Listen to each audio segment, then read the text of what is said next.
Handicapper Steve here, handicapping the racing from Keeneland Racecourse here on Wednesday. It's the 11th of October, 2023. Gonna look at the sixth race from Keeneland, but before I get on to that, remember to please follow me on Twitter at Horse Racing Kid 5 for more selections for race courses around the world, and I mean around the world. Let's look at the sixth race from Keeneland, which is featured. It's a lounge race, purse $110,000. Race for fillies, mares, 3-year-olds and upwards, never won a race on the main claim starter, or which never won 2 races here.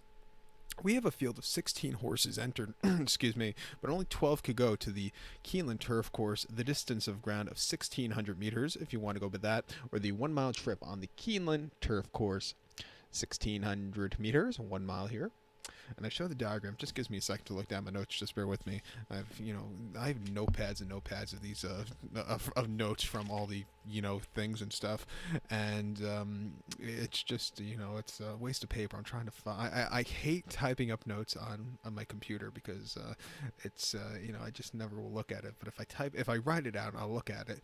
But it's all scribble scrabble. It's all craziness. But I'm gonna be wrong with it. I'm gonna be wrong more than I'm gonna be right in this business. But my top selection here, I'm gonna go with the number 5 horse Lilac Girl. I'm gonna go 5-11-9-3 in the superfecta.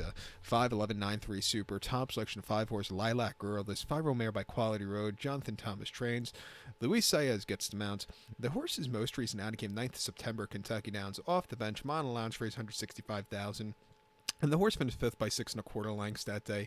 And he was with them early on after not the best beginnings. He got bumped out of the gate. He was a little bit wide and just really couldn't keep up on the quirky course.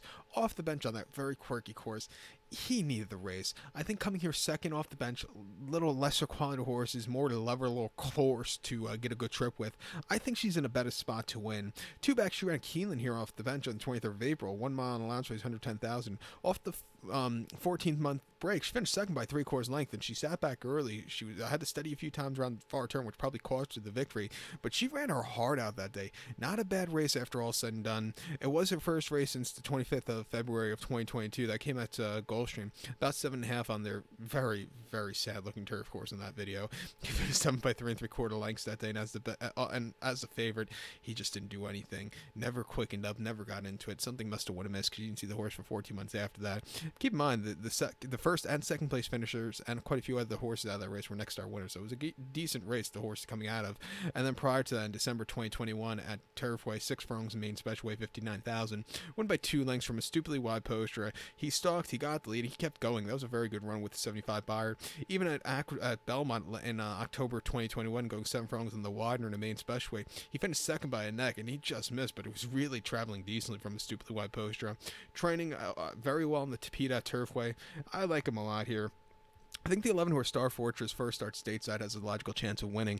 I think the key with this horse will be fast ground. You didn't have in the Aphrodite Stakes at Newmarket last July over the 1.5 mile, where he finished 3rd by 5 lengths there, and just was with him early on, but then couldn't stay the final 2 furlongs there. It's basically uphill in the July course in Newmarket, so you either handle it or don't. I don't know if the horse really wants a 1.5 mile in general anyway, but just wasn't staying the trip there. Prior to that, the Hopping Stakes in Newcastle with a 1.25 mile on the Tapeta, he finished 6th by 5 lengths. The winner, Hussein, was a next star winner. Nasha was a multiple Group 1 winner, was a next star winner. One for Bobby, 3rd place finisher, decent Group winner, was a next star winner. This horse just was with them early on, but then got beat by very decent mares on the day. Not her day to win. And then before that, in the Gillies Stakes at Doncaster last November on very heavy ground, finishing 6 by 2 1/4 lengths that day, and just never had a good handle of the ground. Horse's last victory, you have to go to the Polytrack of Chelmsford in July 2022 in a Class 5 novice race, won by 1.5 lengths that day. Really took off clear after a horrible beginning, but refreshing here, training well stateside. I'm going to give this horse a shot on the ticket here in the late pick 3 that begins with this race. But to recount my selection for the 6 from Keeneland, I'm going to take the 5 horse Lilac Girl, give kudos to the 11 horse Star Fortress, 5-11-9-3 super, 5-11 in your multi-race. So good luck to all, and please follow me on Twitter at Horse Racing Kid 5. Good luck everybody.